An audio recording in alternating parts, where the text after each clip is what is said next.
He was the leader of our family. He was 6'5", 250 pounds, strong, could pick all three of us up at the same time. And he went from that, to gone. The news had been staggering for Jennifer. The 16-year-old had just come from a missions trip, only to find her dad in a wheelchair, the victim of a car accident that would leave him paralyzed for life. I felt numb. I avoided the hospital at all costs. I felt like if I just don't deal with this, maybe it's not happening. The trip had inspired Jennifer to go into the missions field. Now, she questioned everything she believed about a loving God. I thought, really? If this is what you're gonna give your children who love you and who are trying to do good for you, then I don't want anything to do with you. Jennifer's mother started drinking heavily, leaving her 3 daughters to find ways to cope on their own. She wasn't there for us. She was a nervous, worrisome, anxiety-driven wreck. As for Jennifer, she stopped going to church altogether and took to drinking with friends. But she poured most of her time and energy into school. So that became my focus. It was a perfectionism-driven, I'm gonna succeed and achieve now. Her efforts got her a scholarship to Rutgers, where she continued to succeed. Then, just before graduation, her parents divorced, and she went to live with and care for her dad.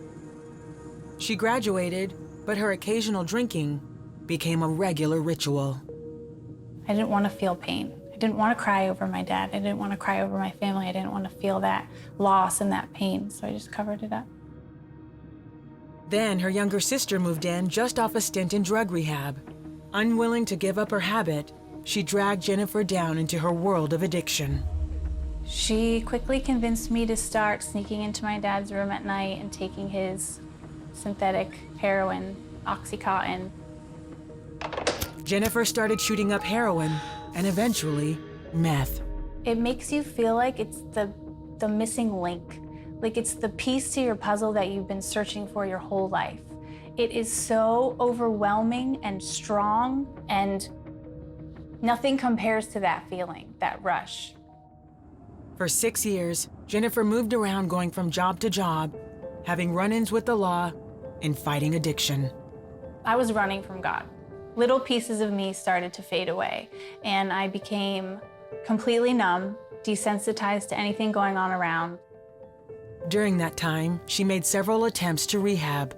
So there would be moments when I would kind of snap out and be like, this is not what I want for my life. I did have a desire to get married and be a mom and have my own family someday. While Jennifer was willing to go into rehab, she dismissed any notion of asking God for help. Why didn't I think Jesus would fix me at any point in my using years? Because I didn't think he was good. I didn't think he loved me enough to pick up the broken pieces and put me back together. I was broken and I didn't think he could make me whole. At 26 years old, addicted and out of work, Jennifer had run out of options. Really hit another bottom, a low low.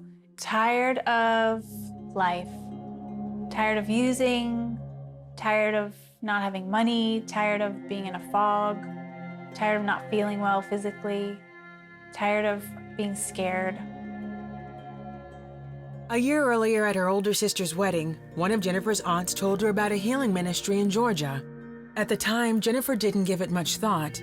Now, it seemed like her only hope. When I got there, I had skulls. Skulls on my shirt, skull rings, black dyed hair. I remember someone approaching me and saying, that's the spirit of death that you're wearing all over yourself. I sat in on that first session and felt the Holy Spirit for the first time in a long time, and God saying, your time is up. It's you and me now, and I've missed you, and you're my daughter, and I want you back. For a week, Jennifer learned about God's love and power. She filled her notebook with teaching that transformed her life. I broke down and I sobbed so hard, uncontrollably sobbing. And ladies came around and laid hands and hugged me and comforted me. And I honestly feel like I had demons from all of my drug abuse and that they were released in that prayer. Jennifer recommitted her life to Christ, was baptized, and completely delivered from drugs.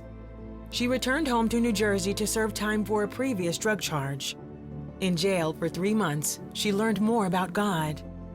That's when I fell in love with Jesus again. It started in Georgia, but in jail, locked up, nothing else to do, confined, I felt free. I felt like life was gonna start. When I got out, the world was my oyster. Like, let's go.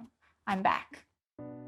Once out of jail, Jennifer moved to Florida with her mother and within 3 months met her husband, Jason. On her wedding day, her dad was by her side giving her away. Today, she is the mother of 2 happy girls. When I look in the mirror, I think of God's faithfulness.